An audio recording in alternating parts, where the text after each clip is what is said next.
और अब हमारे साथ जुड़ गई हैं एसएमसी ग्लोबल सिक्योरिटीज की असिस्टेंट वाइस प्रेसिडेंट वंदना भारती। वंदना, बहुत बहुत स्वागत है आपका आवाज समाचार में। तो आपसे सबसे पहले यही सवाल कि सोने चांदी में जो गिरावट है इसके पीछे वजह क्या देख रही हैं आप?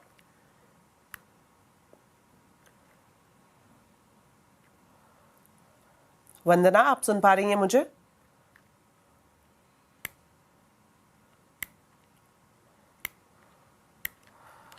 बिल्कुल। तो जिस तरह से हमने देखा कि दीपाली ने भी पूरा आपको एक एनालिसिस कर बताया कि आखिर क्या कुछ वजह है जिससे हम देख रहे हैं कि अचानक से ही ना सिर्फ सोना बल्कि चांदी के जो भाव है वो लगातार नीचे गिरते हुए दिखाई दिए हैं। कई सारी वजह इसके पीछे बताई जा रही हैं और लगातार हम एनालिसिस कर रहे हैं और आगे कितना करेक्शन इसमें देखने को मिलेगा, क्या ये जो गिरावट है यहाँ पर थम जाएगी या फिर इसके आगे भी गिरावट देखने को मिल सकती है। और जल्दी अब हमारे साथ वंदना जुड़ेंगी, हम उनसे भी पूरी बातचीत करेंगे कि आखिर वजह क्या है। कॉमेक्स पर जिस तरह से आप देख रहे हैं इस वक्त ग्राफिक्स में हम बता रहे हैं कि कीमतें कितनी नीचे गिर गई हैं। वंदना हमारे साथ जुड़ गई हैं। वंदना, बहुत बहुत स्वागत है आवाज समाचार में। आपको मेरी आवाज आ रही है?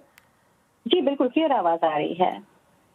ऑलराइट, तो सबसे पहला सवाल यही कि हमने देखा कि अचानक से आज जो दाम गिरे हैं सोने चांदी के, इसके पीछे आप क्या वजह मान रही हैं? इसमें एक चीज तो ये है कि काफी दिनों से यहाँ पे हम लोगों ने प्राइसेस को यहाँ पे काफी ओवर स्ट्रेच होता हुआ देखा था। एक महीने में लगभग हम लोगों ने 60% का उछाल आता हुआ हम लोग चांदी में देखे थे, तब जबकि यहाँ पे टोटल यहाँ पे 180% का रनअप था।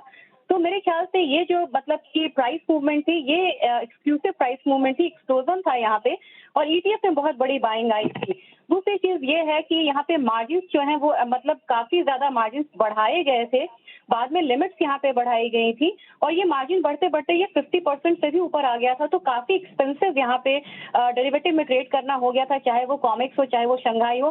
शंघाई में भी यहाँ पे डेफर्ड कॉन्ट्रैक्ट्स हैं, यहाँ पे मार्जिन बढ़ाए थे और कल ही बढ़ाए थे। तो एक कह सकते हैं कि कलेक्टिव एफर्ट है, एक मतलब एक्शन था जिसकी वजह से मार्केट यहाँ पे गिरती हुई नजर आई है और ये प्रॉफिट बुकिंग का एक बहुत बड़ा कारण था। और दूसरी चीज ये है कि ये महीने का लास्ट ट्रेडिंग डे है और इसके पहले भी यहाँ पे हम लोगों ने प्रॉफिट बुकिंग आता हुआ देखा। एक और रीजन मुझे यहाँ पे लग रहा है बहुत वो है, हालांकि ल्यूनर ईयर यहाँ से दूर है लेकिन चाइना जो है वो मतलब पूरा सेंटर ऑफ अट्रैक्शन रहा है, सिल्वर हो या गोल्ड हो। तो उसकी वजह से भी हम लोगों ने देखा है कि चाइना में हॉलिडे पे जाने से पहले यहाँ पे हम लोगों ने एक प्रॉफिट बुकिंग आती हुई देखी है। वो भी कारण है कि हम लोगों ने एक सेल आता हुआ देखा है सिल्वर प्राइसेस में और गोल्ड प्राइसेस में। थोड़ा सा ये मुझे और यहाँ पे डिप होता हुआ नजर आ रहा है। तो आपका ये मानना है कि अभी गिरावट और देखने को मिल सकती है? जी, मुझे लग रहा है कि एक रैली में यहाँ पे गिरावट जो है वो यहाँ पे नजर आ सकती है। अगर इंटरनेशनल लेवल पे मैं बोलूँ सिल्वर के बारे में तो मुझे 95 से $92 की यहाँ पे एक्सपेक्टेशन है, जो कि यहाँ पे आ सकता है क्योंकि ऑलरेडी ट्रिपल डिजिट से डबल डिजिट आता हुआ हम लोगों ने चांदी में देखा है। बहुत बड़ी बात यहाँ पे नहीं है यहाँ पे चांदी में और भी फॉल आना, लेकिन मुझे लग रहा है कि $95 तक एक लेवल आता हुआ हम यहाँ पे देख सकते हैं। जबकि अगर हम बात करें कि घरेलू बाजार में हम लोगों ने इसे 4,20,000 से 3,43,000 तक आता हुआ देखा है। तो मेरे ख्याल से नेक्स्ट जो बहुत यहाँ पे स्ट्रॉन्ग और क्रूशियल लेवल है वो हमारे पास है 3,20,000 का। 3,20,000 के बाद ही हम यहाँ पे कह सकते हैं कि पैनिक है, नहीं तो उसके बाद मुझे लग रहा है कि एक रिवर्सल भी हमें देखने को मिल सकता है, खासकर कि अगर यहाँ पे शटडाउन हो जाता है यूएस में फिर। ऑलराइट, तो वंदना, इस पूरी परिस्थितियों को देखते हुए इन्वेस्टर्स के लिए आपकी तरफ से क्या सलाह रहेगी? ये बहुत इंपॉर्टेंट है कि आज के दिन में मंडे जब तक ना आए तब तक आप यहाँ पे पोजीशन को होल्ड नहीं करिए, चाहे वो आपका सेलिंग पोजीशन हो, और बाइंग पोजीशन यहाँ पे आपको नहीं लेनी चाहिए क्योंकि अभी यहाँ पे रैली जो करेक्शन है वो यहाँ पे पूरा नहीं हुआ है। चार्ट पे भी अभी यहाँ पे और करेक्शन आता हुआ दिख रहा है। आज की क्लोजिंग का काफी ज्यादा इंपॉर्टेंस है क्योंकि क्लोजिंग यहाँ पे कहाँ होती है, अगर थोड़ा भी रिवर्सल देखने को मिलता है तो हमें यहाँ पे स्ट्रॉन्ग ट्रेंड देखने को मिल सकता है मंडे।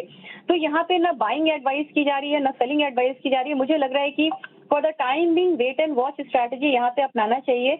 अगर 3,20,000 के करीब चांदी आती है तो फिजिकल हो, ईटीएफ हो या डेरिवेटिव मार्केट हो, वहां पे हम बाइंग में एंटर कर सकते हैं। और फिर हमारा जो मुझे लग रहा है कि अभी जो रिसेंट हाई लगा है सोने और चांदी में, वही अभी कुछ दिनों तक वो हाई हमारा रेजिस्टेंस की तरह काम करेगा। सोने की बात की जाए तो सोने में मुझे लग रहा है कि चांदी से कम यहाँ पे गिरावट है। और यहाँ पे मुझे लग रहा है कि 1,50,000 एक मेजर सपोर्ट बनता हुआ दिखेगा। 1,50,000, 41,000 वहीं पे मार्केट को रुकना चाहिए और जब थोड़ा सा और करेक्शन आए तब यहाँ पे एंटर करना चाहिए। तो फिलहाल मुझे लग रहा है कि आज के दिन वेट एंड वॉच करना चाहिए। हमारे पास 3 इवेंट्स हैं, हमारे पास बजट है, यूएस शटडाउन पे अभी न्यूज आनी बाकी है और नेक्स्ट फेड शेयर पे भी यहाँ पे नाम आना बाकी है। तो ये 3 वीकेंड के ट्रिगर्स के साथ हमें फिलहाल यहाँ पे ओपन पोजीशन बिल्कुल नहीं रखना चाहिए, खास करके डेरिवेटिव मार्केट में। लेकिन फिजिकल में हम यहाँ पे बाइंग कर सकते हैं अगर ये जो फॉल है ये सराफा बाजार पास ऑन करे तो। जी, बहुत बहुत शुक्रिया वंदना, आप हमारे साथ जुड़ी और पूरा एनालिसिस किया और खासतौर पर आपने निवेशकों को जो सलाह दी उसके लिए भी बहुत बहुत थैंक यू सो मच।